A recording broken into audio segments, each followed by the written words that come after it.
Whether you like it or don't like it, sit down and look at it because it's the best going today. Woo!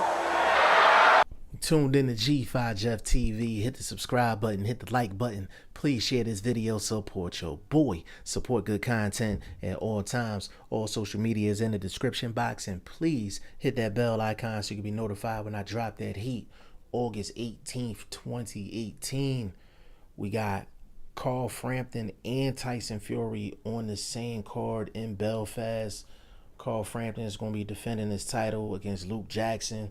Luke Jackson is 16-0, has a Olympic pedigree, and this is a solid fight for Carl Frampton. This is a solid fight for Carl Frampton in his hometown. He's not facing no bum. So big shout out to the promotional company for actually lining up a good fight for him in front of his home fans.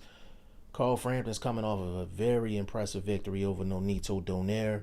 I did not do a official breakdown and prediction video on that because it was basically in Carl Frampton's backyard, but I was really high on Nonito Donaire in that particular fight because I thought it was a good style matchup for Nonito Donaire, but Carl Frampton went in there and just showcased.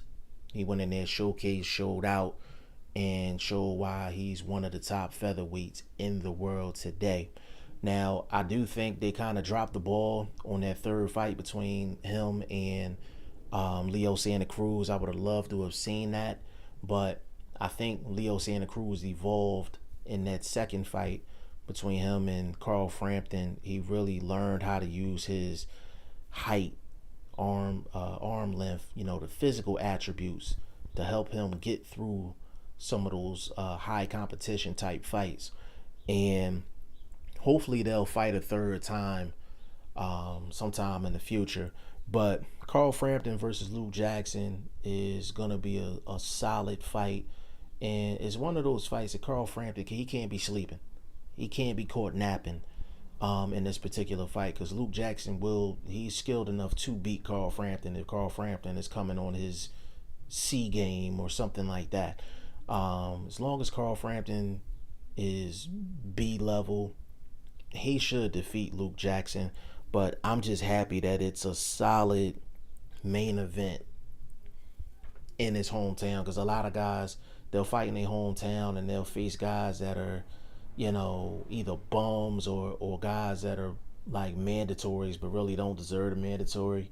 I mean, it just happened with you take Earl Spence and Carlos Ocampo. Like, I don't know how Carlos Ocampo became number one in a mandatory, but that's a prime example of being in front of your hometown fans and you get a guy that's not deserving. You know what I'm saying? So, and Luke Jackson may end up not being deserving either, but when you 16-0, when you have an Olympic pedigree, then, I'll say you're a solid opponent. You know what I'm saying? But Tyson Fury is going to be on this card, and I like the fact that he's going to be on this card is because they're keeping him busy. They're keeping him busy. Like I said, as much as you want to rush Tyson Fury back into the top echelon of the heavyweight division, we have to still find out if he still got it. And this fight that he had with Fury, and that fight didn't prove anything. It didn't prove anything. It was a garbage fight. I mean, absolutely garbage. At the weigh-in, I mean, he picked the man up like he was his child. Like, it was crazy.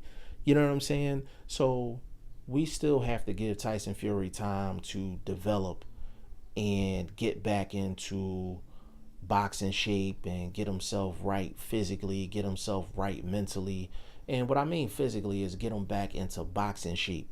He had already had a challenge in losing all of the weight that he lost, but now he has to basically try to transform back into the old Tyson Fury, the Tyson Fury that we've seen that defeated Vladimir Klitschko and basically opened the heavyweight division back up. We have to see that. So we have to treat Tyson Fury as if he's like a young prospect and bring him up gradually against guys that are respectable but not going to give him too much trouble until he gets back into form, and then we can put him up against, you know, the Luis Ortizes, the Big Baby Millers, the, you know, Gerald Washingtons, Dominic Brazil, and those types of fighters, you know, the Dillian Whites of the world, and things like that.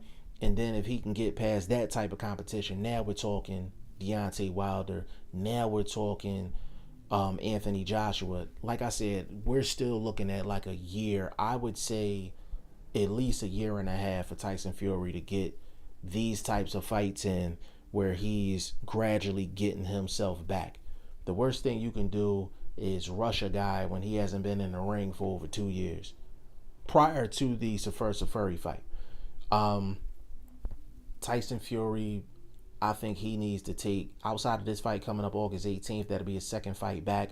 I think he's due for, I would say, maybe 2 or 3 more fights on this type of level. If everybody cares about the heavyweight division, cares about seeing the best Tyson Fury, keep him busy every 3 months, maybe 4 months, get him a fight. He should be fighting at least 3-4 times a year. So after this fight, I think he should fight one more time this year in 2018, and then 2019 he should fight maybe first quarter, and then fight another fight maybe in the spring. So maybe September next year, I think he should be lined up for a huge fight, ginormous fight for Tyson Fury. But knowing his promoter, he's gonna do it exactly the way I'm saying, and gradually get Tyson Fury back to where he needs to be. And this card should be a solid card, man. This should be a real solid card. Any card with Tyson Fury on it, you know it's going to be some form of entertainment.